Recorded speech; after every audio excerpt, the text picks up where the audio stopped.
Salut à tous, aujourd'hui c'est la deuxième émission de l'Air du son. Ici on discute de l'audio parlé, une demi-heure toutes les 2 semaines. Alors l'audio qui se parle c'est quoi ? Eh bien c'est tout ce que vous entendez qui n'est pas de la musique. Donc des émissions, des témoignages, des créations, que ce soit dans votre radio ou votre casque, en direct ou en podcast. Pour ce deuxième épisode, autant vous dire qu'on va se susurrer, s'échanger des paroles langoureuses ou violemment se pourlécher et s'extasier ensemble. On va parler de porno, version audio, d'érotisme dans le micro, ou plutôt de micro dans l'érotisme. À l'heure où tout doit se voir pour mieux se ressentir, qu'est-ce qu'on aimerait entendre et est-ce que le son, lui aussi, peut nous faire grimper au rideau ? C'est parti pour une expérience que j'avoue assez inhabituelle. Allons consommer du porno les yeux fermés.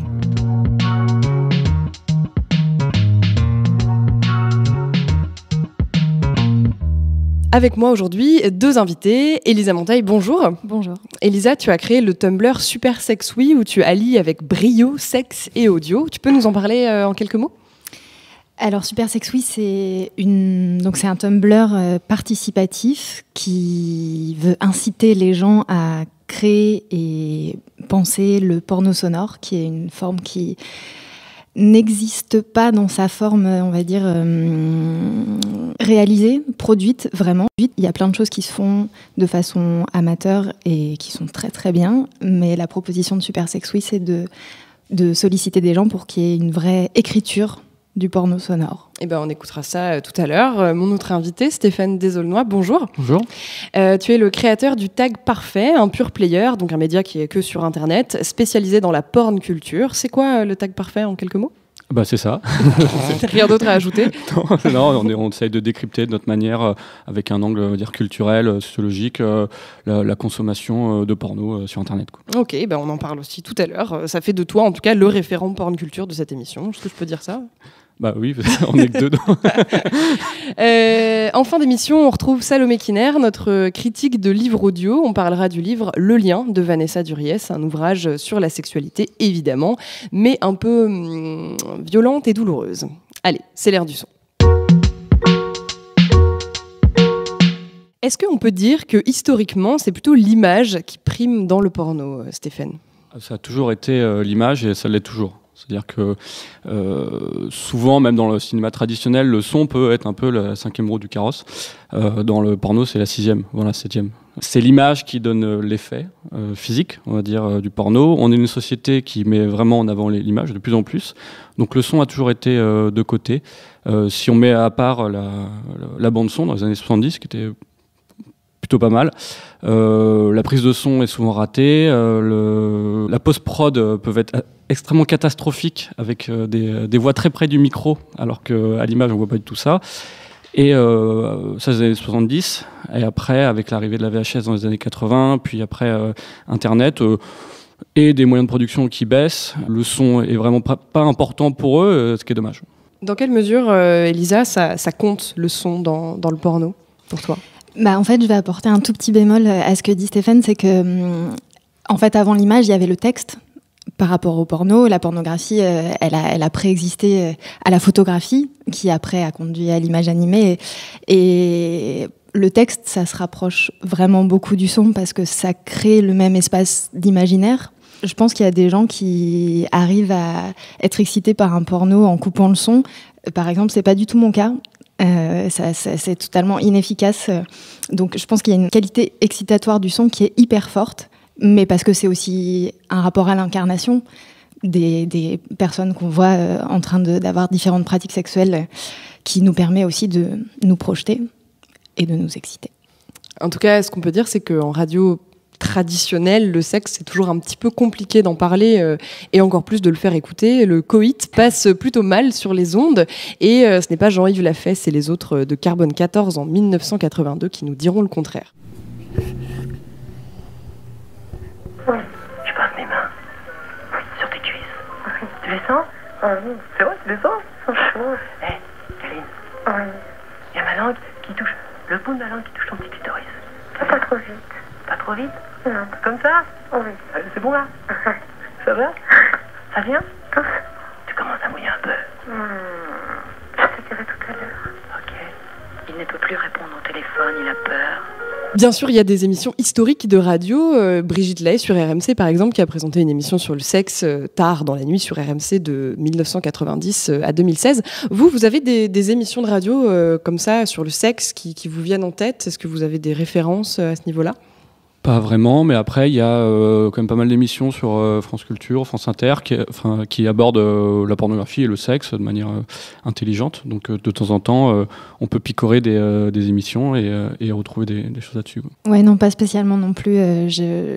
J'ai pas tendance à me tourner spécifiquement vers des émissions qui parlent de sexe ou de pornographie à la radio, donc j'ai pas de référence précise. Mais il y avait quand même Howard Stern, qui continue d'ailleurs à faire son émission assez trash aux États-Unis, mais bon, c'est pas quelque chose qu'on capte en France. Ah, il y a aussi des choses un peu plus désinhibées. Je me rappelle quand j'étais adolescent, j'écoutais une émission qui s'appelait Trash sur Radio FG. Je crois que c'était le mercredi à minuit. C'était plus direct, en tout cas, ce que pouvait proposer D-Fool, par exemple. Je prenais un malin plaisir à écouter ça caché sous ma couette. En tout cas, la radio a innové en trouvant un peu d'autres manières de parler de sexe. Arte Radio, par exemple, qui a diffusé en 2006 Marguerite, où le créateur sonore s'est enregistré sous une tente en train de butiner sa compagne. Donc si on quitte un peu la radio, le sexe audio, c'est notamment le téléphone rose, qui a vraiment connu un grand succès dans les années 80. Donc c'est basiquement du son qu'on écoute à travers un combiné. Vous voyez bien toutes ces pubs qu'on entend à partir d'une certaine heure à la radio, appelle le 0892 gna gna gna pour parler avec une fille trop chaude de ta région.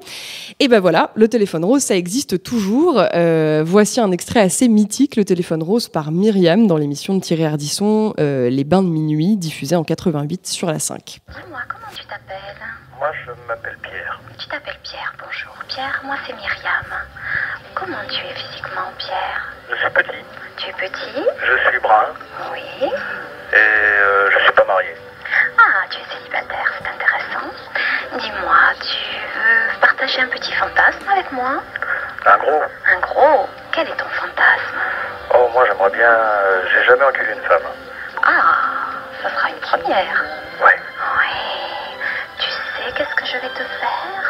Alors le téléphone rose n'était que du son et des heures de plaisir dispensés moyennant plusieurs dizaines de francs. Aujourd'hui encore, certains services de téléphonie érotique survivent à Internet et au porno en réalité virtuelle. Comment est-ce qu'on peut expliquer ce succès et est-ce que c'est toujours quelque chose qui marche, Stéphane ? Ça marche parce que tout simplement, ça crée une proximité qui est une interaction qu'on n'a pas forcément devant un porno et qu'on n'a pas devant un porno.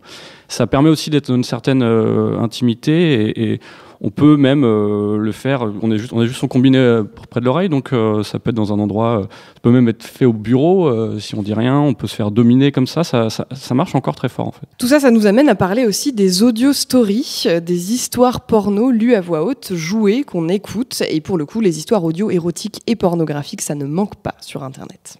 How comfortable are you now, just sitting? You would be even more comfortable if you were to maybe lay down. Oh, please. Please? I know you can't resist me. Look at you, taking off your shirt and your pants. Ce qu'on vient d'entendre, c'est un extrait du site américain Literotica qui propose des audio stories érotiques. Donc là, on a un répertoire assez étendu d'histoires écrites et envoyées par des auteurs, puis enregistrées. En France, on en a aussi beaucoup, mais il n'y a pas à dire en français, ça ne fait pas le même effet. Ben vous alors, il est quand même assez spécial votre entretien d'embauche. Vous n'arrêtez pas de me poser des questions indiscrètes sur ma vie privée. Dites-moi, c'est une maîtresse ou une secrétaire que vous recherchez ? Les deux ? Ah, au moins vous êtes franc. Vous me faites rougir. Je ne sais pas si... c'est moi qui vous fais bander comme ça ? Ma bouche de salope ? C'est vrai qu'en général, elle excite pas mal les hommes. Alors, si j'ai bien compris, il faut que je vous suce ? Oui, je veux bien. Restez debout devant moi. Oh oui, oh oui. Oh, je suis une petite salope prête à tout pour ce poste. Ok. La suite au 08 99 19 34 58. Oui, alors j'ai laissé le numéro pour les gens que ça intéresse. Donc ça vient d'un site qui s'appelle histoire-2-sexe.fr que je ne vous conseille pas vraiment. Par contre, je vous conseille Super Sex Oui, le Tumblr d'Elisa Monteil. Qu'est-ce que tu penses de tous ces sites d'audio story pornographiques, Elisa ? Je trouve ça très bien s'il y a des gens pour qui ça fonctionne et qui aiment bien ce petit côté un peu désuet de la fiction radio. Avec une femme qui parle avec une très jolie voix, on dirait vraiment, je sais pas qui est cette comédienne, mais on dirait vraiment une voix de pub qu'on connaît très bien et qui d'un seul coup se met à dire des trucs vraiment cochons. Mais est-ce que c'est quelque chose qui t'a inspiré toi dans ton travail, ce genre d'histoire ? Alors moi, je viens plutôt du documentaire radio. La première réalisation que j'ai faite, c'est effectivement une forme plutôt documentaire. Que j'ai fictionnalisé un peu après au montage, mais ça part vraiment d'une situation réelle vécue par deux personnes dans l'intimité d'un appartement. J'aime beaucoup ce rapport-là parce que alors ça transpose une chose qu'on a dans le porno, la pornographie visuelle, qui est qu'on a cet hyper-réalisme de l'acte sexuel dans lequel on peut se projeter parce que c'est vraiment des corps qui se pénètrent, qui se touchent. Et en même temps, du coup, ça nous permet d'oublier un peu toute la fiction qu'il y a autour, qui est pourtant énorme. Et cette chose documentaire avec le son est géniale parce que le son, c'est une chose discrète qui peut se glisser partout. Et du coup, on est dans ce même rapport de projection et de la petite souris qui rentre dans l'intimité d'une chambre. Mais passer aussi par les cris, pour moi, c'est aussi très important parce que le mot est une chose ultra érotique, la voix est une chose hyper excitante. Et c'est très précieux aussi ce genre de démarche. Donc après on peut trouver le style plus ou moins excitant, mais l'excitation est une chose tellement subjective. Alors il y en a d'autres qui utilisent ce côté écrit justement. C'est ce qui est à l'origine du projet de deux trentenaires parisiennes qui ont créé le Verrou.fr. C'est un très beau site où on peut écouter des passages de littérature érotique accompagnés de photos. Ce site, il est tout nouveau. Pour l'instant, il y a moins d'une dizaine de textes. Il a été créé en janvier dernier. Écoutons un extrait de Vénus Erotica, extrait du livre d'Anaïs Nin, sorti en 1977 et lu ici par B. Elena ne bougeait pas, gagnée par une agréable langueur. Alors Leïla se mit à genoux et caressa Bijou de ses deux mains. Lorsqu'elle releva complètement la robe de Bijou, celle-ci s'allongea sur le dos et ferma les yeux pour mieux sentir le contact et la chaleur de ses mains assurées. Elena, voyant Bijou totalement offerte, osa enfin toucher son corps voluptueux, en suivre chaque contour et chaque courbe. Un lit de chair douce, ferme, sans os, sentant le santal et le musc. Les seins d'Elena se durcirent quand elle promena ses mains sur ceux de Bijou. Et quand elle caressa les fesses de Bijou, sa main rencontra. Les deux créatrices du Verrou sont très attachées à leur anonymat, donc elles m'ont donné des pseudos, Betty et Lou. À la base, copines de fac, elles se sont retrouvées autour de passions communes, les textes pornographiques qu'elles se passaient sous le manteau, et le son, le tout pour susciter un imaginaire qu'elles considèrent bridé avec l'image. Alors la première qui parle, c'est Lou, et après, c'est Betty. Le format du texte érotique, il existe sur Internet depuis plein d'années en fait. Il y a plein de blogs qui vont faire de la curation, entre guillemets, de textes érotiques, voire de textes écrits par des amateurs qui vont avoir toute une collection miscellanée de textes érotiques. Mais pour le coup, nous, on avait vraiment envie d'offrir une expérience d'ailleurs qui soit basée sur la mobilité, parce que pour le coup, le format blog, il n'est pas tellement adapté à un usage dans les transports, par exemple. Et pour le moment, on a un site, mais clairement, on envisage avant tout l'expérience sur mobile, ou via une application, par exemple. Le but étant que ça transcende les frontières du blog pour aller se nicher dans dans quelque chose qui est beaucoup plus adapté à d'autres pratiques. Après aussi, la voix, c'est une incarnation. C'est une incarnation qui, pour nous, laisse libre d'imaginer beaucoup de choses. Le texte, c'est le texte. Mais par exemple, habiller un texte d'une voix masculine, d'une voix féminine, d'une voix suave, d'une voix plus haut perché, ça offre quand même des couleurs, des matières qui sont différentes. Et il y a un petit côté expérimental. C'est-à-dire, quand on enregistre, on sait jamais... Le texte, c'est le texte. On le découpe, éventuellement. il est là. Il marche ou il marche pas, chacun vient y chercher ce qu'il veut. Quand on propose un enregistrement par une voix, c'est déjà une proposition de mise en scène quelque part. Il y a déjà une proposition artistique qui est faite, ne serait-ce par quoi on l'entoure, quelle intonation on donne, est-ce qu'on met du sourire dans telle phrase, est-ce que telle phrase doit être dite de manière plus tragique, plus suave, plus venue des tripes. Il y a vraiment une espèce de direction artistique, un peu comme le tournage d'un film, mais pour la voix. On invite l'utilisateur à quelque chose qui est très différent des sujets traités auparavant. Enfin, c'est vrai qu'on a recherché un peu le caractère inédit. On est allé fouiller dans des recoins qui n'étaient pas, à mon sens, véritablement explorés. En fait, la réponse du verrou... c'est une réponse à un problème de femmes. Pour le coup, on ne l'a pas dit tout à l'heure, mais les trentenaires, qu'est-ce qu'elles ont comme offre sur le marché, entre guillemets, du plaisir et de l'imaginaire ? Il y a bien sûr la littérature, mais après, dans ce qui est récent, on a tout ce qui va s'inscrire dans la culture porn, donc il faut aimer les tubes. Mais pas tout le monde a envie de regarder des films ou des webcasts porno, en fait. C'est pas ça qui va t'ouvrir forcément des portes. À part ça aussi, pour nous, le son, c'est la voie royale, parce que peut-être on a trop surexploité le visuel. Notre idée, c'est aussi que les choses se passent dans l'interstice. Si on peut mettre du parfum sur le site, on en mettrait. D'ailleurs, dehors de la soirée du silencieux, il y en avait. Mais c'est vraiment une invitation au sens qui passe par cette voie centrale du son. Il y a aussi un peu d'image. Il y a, s'il y avait du parfum, il pourrait y en avoir. S'il y avait du toucher, la soie, notre objectif, c'est de rester libre dans son imaginaire, de se construire son propre univers comme ça, sensuel, avec les 5 sens. Le goût aussi, évidemment, c'est important. Mais la liberté, elle est dans l'interstice. Elle est quand tout est pas plaqué en 2D devant vos yeux. Et j'aurais envie de dire qu'il y a plusieurs portes pour venir au verrou. Moi, j'ai rencontré des gens qui venaient parce que les textes leur donnaient envie de retourner vers la littérature ou l'écriture. Des gens qui cherchaient une offre qui n'existe pas, notamment en termes d'érotisme et d'imaginaire sur le marché. Des gens qui viennent plutôt parce qu'ils sont fans de podcasts, fans de voix, fans de son. En fait, c'est varié. Il y a plusieurs portes d'entrée vers. C'est différence de plusieurs sphères comme ça, fait qu'il y a différentes portes d'entrée. Et en tout cas, de manière générale, alors évidemment qu'on a croisé des gens que ça laisse complètement de marbre et qui comprennent pas du tout quel est le projet et quel est le propos. Mais c'est assez rare en fait, et en général il y a une espèce de grand enthousiasme, et c'est toujours très littéraire, je sais pas comment dire, on a envie de choses jolies, de choses libres et jolies. Le verrou, c'est donc une question de sensibilité, on aime ou on n'aime pas. Tu comprends ce besoin dont parle Lou d'une nouvelle façon de faire du porno, Stéphane ? Je sais pas si c'est le besoin, mais en tout cas l'envie de proposer quelque chose qui soit peut-être pas à visée purement masturbatoire. C'est-à-dire que sur l'extrait qu'on a entendu, moi j'écoutais surtout la voix, le timbre de la voix du mec, et plus que le texte. Ça m'intéressait parce que c'est très bien enregistré et que c'est quelque chose de physique dans le son qui peut faire frissonner au-delà du texte. Donc ce qu'essaye de faire le verrou, c'est bien que ça existe. Je pense qu'il faut avoir un panel de propositions comme ça pour plaire au maximum de gens.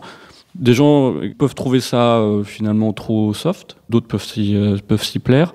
Ce qui est assez marquant par rapport aux extraits qu'on a entendus, c'est que celui qui était en anglais créait vraiment une interaction, enfin une fausse interaction puisqu'il n'y en a pas, mais c'est quelque chose qui est de l'ordre de la domination soft. Et c'est quelque chose qui est très très recherché par exemple. Et la grosse différence avec l'extrait en français sur HDS, c'est que la personne lisait le HDS, histoire de sexe, la personne lisait un texte, vraiment, lisait un texte, l'incarnait pas du tout. L'autre personne était en train de jouer, était en train d'essayer d'exciter la personne en face. Donc il y a plusieurs, il y a pas mal de propositions, et puis ça dépend du public. Elisa, la différence avec ce que tu fais et ce que fait le verrou, comment tu pourrais la définir ? Alors, je ne connais pas précisément l'ensemble de leur production-réalisation sur les 10 textes dont tu parlais. La différence pour moi, elle est qu'apparemment, le verrou travaille beaucoup sur la voix. Et enfin, en tout cas, là, l'extrait que tu nous as fait écouter, il n'y a pas du tout de mise en son. Mais moi, la proposition, comme c'est aussi plutôt là d'où je viens, c'est vraiment de produire des formes qui soient sonores, avec de la voix, des ambiances, de la musique s'il en faut. Tout ce qu'on peut imaginer, du bruitage si c'est nécessaire, vraiment quelque chose qui se rapproche plus de la réalisation cinématographique en fait, quelque chose qui est de l'ordre de la composition. j'attache beaucoup d'importance aussi aux autres sons que la voix. Ce qu'elle dit sur le fait que les femmes trentenaires n'ont pas assez ou n'ont pas du tout d'espace de plaisir suffisant, qu'est-ce que tu en penses ? Je suis toujours un peu perplexe par rapport à cette réflexion parce que je connais beaucoup de femmes trentenaires ou un peu plus jeunes ou un peu plus vieilles qui se masturbent sur du porno tout à fait mainstream. Voilà, et qui n'ont pas de problème avec ça. Par contre, la multiplicité de l'offre dont parlait Stéphane, c'est effectivement hyper important, mais juste parce que de toute façon, les fantasmes bougent, qu'à certaines périodes, on va avoir besoin de consommer des choses hyper hard, brutales, et à d'autres moments, ça ne passera pas du tout. Donc, vraiment, il faut que 1000 formes pornographiques fleurissent, enfin, c'est hyper important. Mais par contre, je ne suis pas trop d'accord avec le fait qu'il n'y ait pas d'offre pour les femmes. Il y a une offre qui est plutôt pensée pour les hommes, en tout cas dans le porno mainstream, mais il y a aussi un autre type de porno, et enfin, en fait, il y a plein de types de porno. Et même si cette offre est pensée par les hommes, il y a des tas de femmes qui s'en satisfont et qui y trouvent leur compte, en tout cas dans un but masturbatoire. Et puis, il y a un porno alternatif quand même qui est aussi vraiment florissant. Qui compte. Sur audible.fr, je précise le coproducteur de l'émission, on trouve aussi des livres audio érotiques à votre guise. Vous avez le choix dans un répertoire assez étendu de 1071 titres, très précisément. Salomé vous fera la critique de l'un d'entre eux à la fin de l'émission. Partons maintenant sur un autre versant qu'on va appeler ambiance sonore de l'enregistrement sauvage, c'est-à-dire des gens qui s'enregistrent pendant qu'ils font des choses. Par exemple, un blog charmant intitulé mesvoisinsbaisent.tumblr.com. J'ai pas besoin de vous expliquer le concept, ça me paraît plutôt clair. Et sinon, il y a soundsofpleasure.tumblr.com où par exemple, on peut entendre cet homme qui essaye de compter à rebours jusqu'à 100 tout en se masturbant. 199 39, 28, 12. Oh God, 3. How can I come? 2.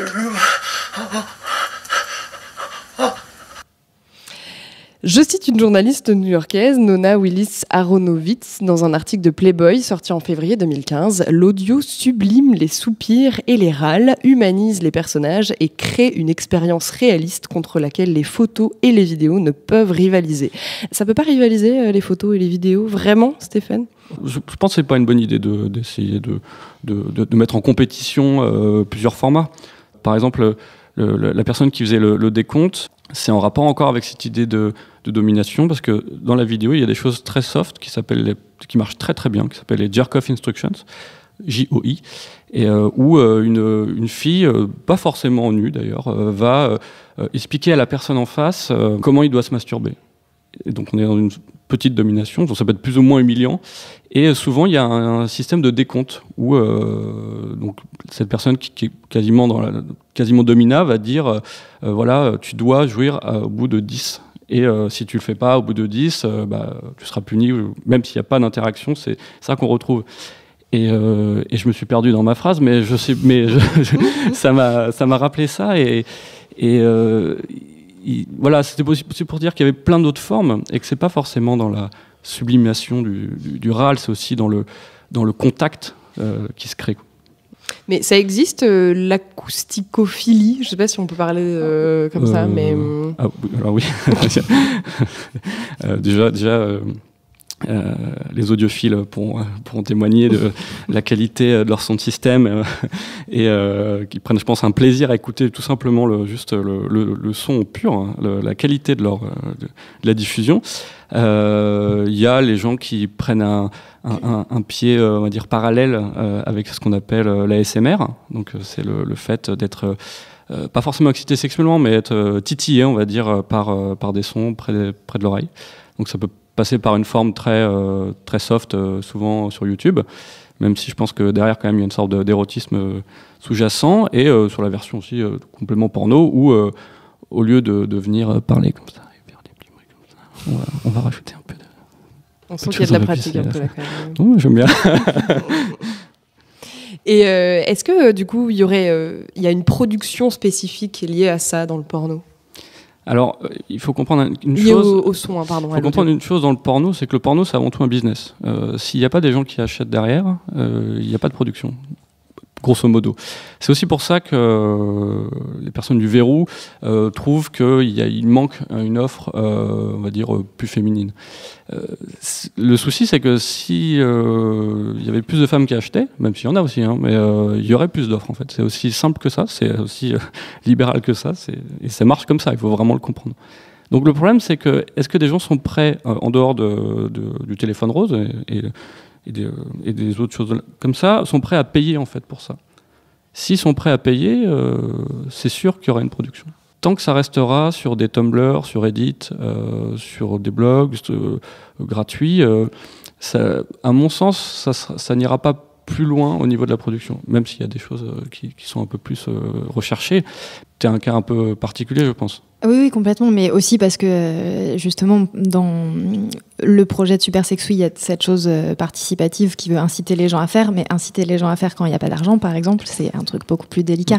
Et moi, la première, je fais Super Sex Oui avec énormément de plaisir, mais ce site n'a pour l'instant pas un contenu de fou, aussi pour ces raisons-là, même si l'idée de sortir du principe commercial de la pornographie me plaît aussi et me va bien.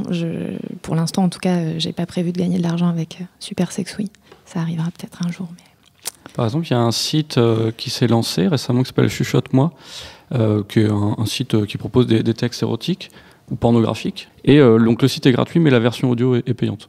Je trouve que c'est assez intéressant comme démarche. Donc Elisa, je le rappelle, tu as un Tumblr donc intitulé supersexui.tumblr.com, la zone pornophonique, ouvert en juillet dernier. Est-ce que tu peux nous parler plus précisément de cette zone pornophonique ? Comment ça fonctionne ?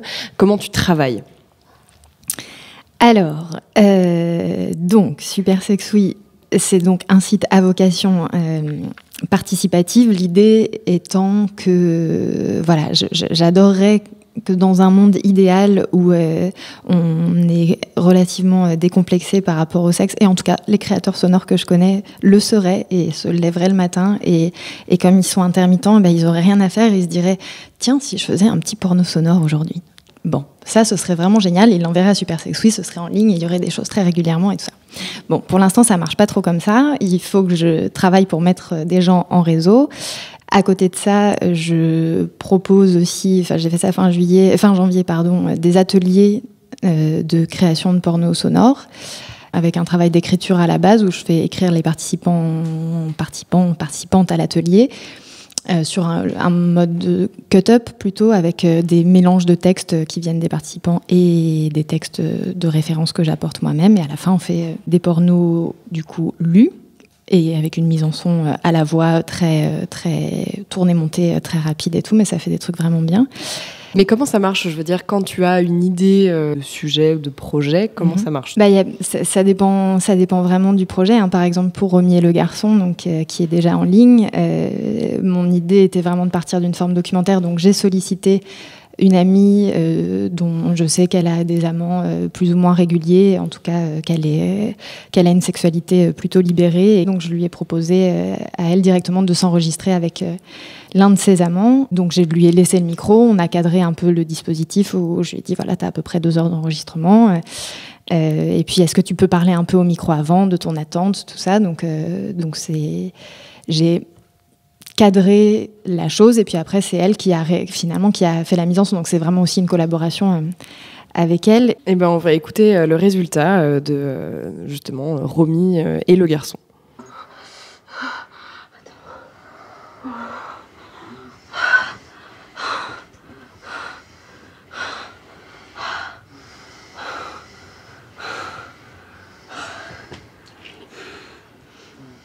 J'ai commencé à me toucher tout à l'heure.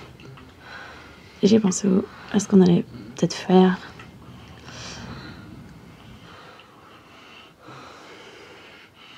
J'ai très envie qu'on joue avec mes fesses. J'ai très envie d'avoir sa main complètement dans ma chatte.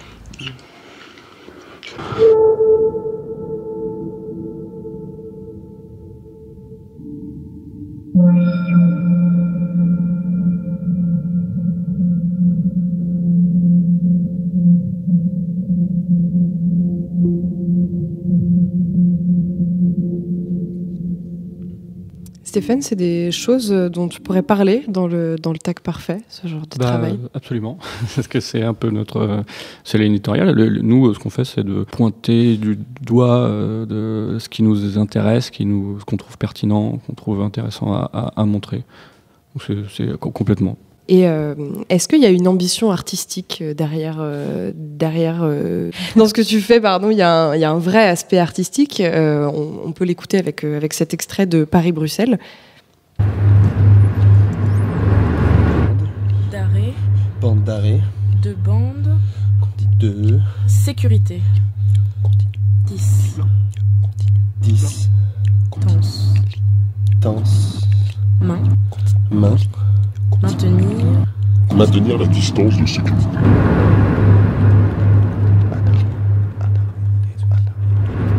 Donc est-ce que l'art est compatible avec l'érotisme et la pornographie?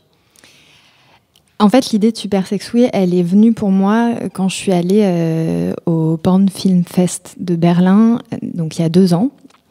Et où je me suis rendu compte à ce moment-là, dans ce festival-là, qui est un festival qui présente une pornographie plutôt queer, alternative, enfin en tout cas qui sort un peu de la pornographie mainstream, justement, du gonzo, ou en tout cas de forme un peu plus limitée en termes de réalisation et d'ambition artistique. Et en fait, dans ce festival, je me suis dit, mais il y a une créativité de fou dans le porno. Il y a vraiment des gens qui sont en recherche sur la forme.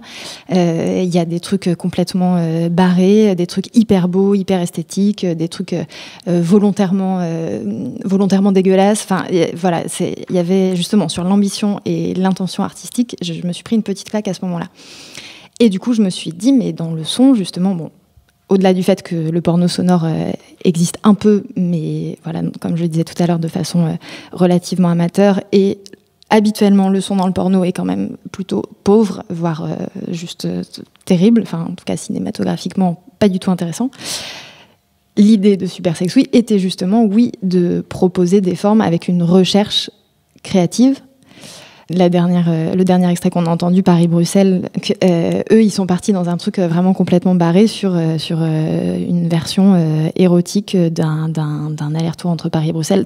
C'est un porno autoroutier, c'est comme ça qu'ils l'appellent. Je ne sais pas si c'est vraiment une forme excitante qui donne envie de se masturber. Je ne saurais pas le dire, ça appartient à chacun. On est plutôt dans le post-porn, on va dire, pour moi, enfin en tout cas une chose qui n'a pas ce but-là de façon immédiate et qui par contre a une recherche littéraire dans la forme sonore, dans l'écriture, et effectivement oui, une ambition un peu artistique, on peut le dire. On peut rajouter une ambition artistique au porno? Alors ça sous-entend qu'il n'en a pas. Donc c'est un peu méprisant. Mais c'est pas volontaire. Alors par rapport, c'est sûr, à de l'art classique, il n'y a pas cette ambition-là. Je pense que l'ambition déjà d'exciter quelqu'un, c'est déjà quelque chose d'important et de pas si facile que ça. Après, rajouter une forme encore un peu plus différente, expérimentale, post-porn, il y a de la place pour ça. C'est pas parce qu'on met le porno dans un ghetto, dans un coin, parce que c'est un peu sale par rapport à notre morale, qu'il n'a pas de prétention artistique. Après, c'est vrai que le porno est avant tout un objet un objet culturel à visée vraiment commerciale. Au final, moi, je préfère franchement un gonzo qui n'a pas d'ambition, qui pète pas plus haut que son cul, voilà, qu'un réalisateur raté qui s'est mis dans le porno parce qu'il ne pouvait pas faire autre chose. Je préfère largement la forme brute, peut-être même brutale, directe, espèce de matière difforme qui se crée comme ça devant nous, où on va recréer une forme un peu plus, entre guillemets, artistique par notre consommation, par la manière dont on travaille les images avec notre cerveau, que quelqu'un qui va se prendre pour le Stanley Kubrick du cul, quoi.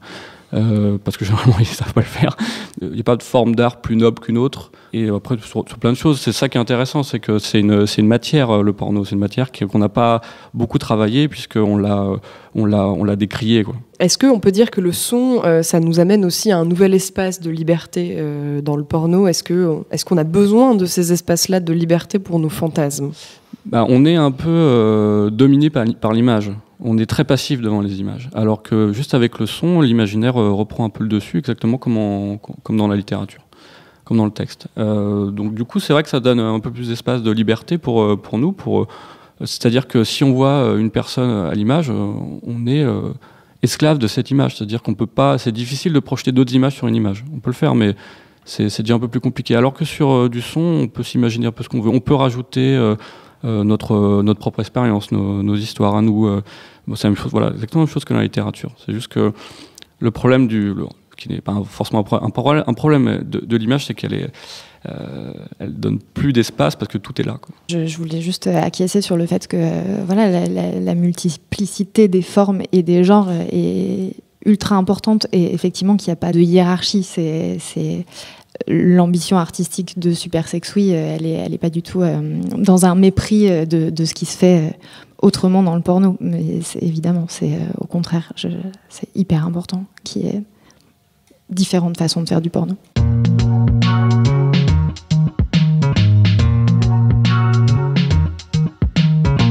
Je vous le disais en sommaire de l'émission, aujourd'hui Salomé va nous parler d'audio qui fait mal, très mal. Bonjour Salomé. Bonjour Andréane.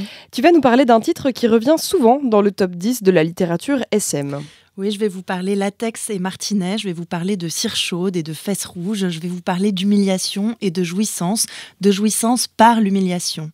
Je vais vous parler du lien de Vanessa Duriez. Vanessa Duriez, c'est une figure assez connue du monde sadomasochiste, pas parce qu'elle a pondu un chef-d'œuvre, non, j'irai pas jusque-là, mais plutôt parce qu'à la sortie du livre, en 1993, Vanessa Duriez a 20 ans. Elle fait un passage remarqué sur les plateaux de télé et quelques mois plus tard, malheureusement, elle meurt dans un accident de voiture. Alors les drames, c'est bien connu, c'est bon pour les légendes. Je vais maintenant vous présenter Kim. Kim, je ne sais pas exactement qui c'est, mais c'est la voix et elle fait ça très bien. C'est rauque et nonchalant, écoutez. La voix de maître Julien a soudain retenti. Je vous présente Laïka, l'esclave de Pierre. Elle est ici pour se faire dresser et devenir une esclave obéissante.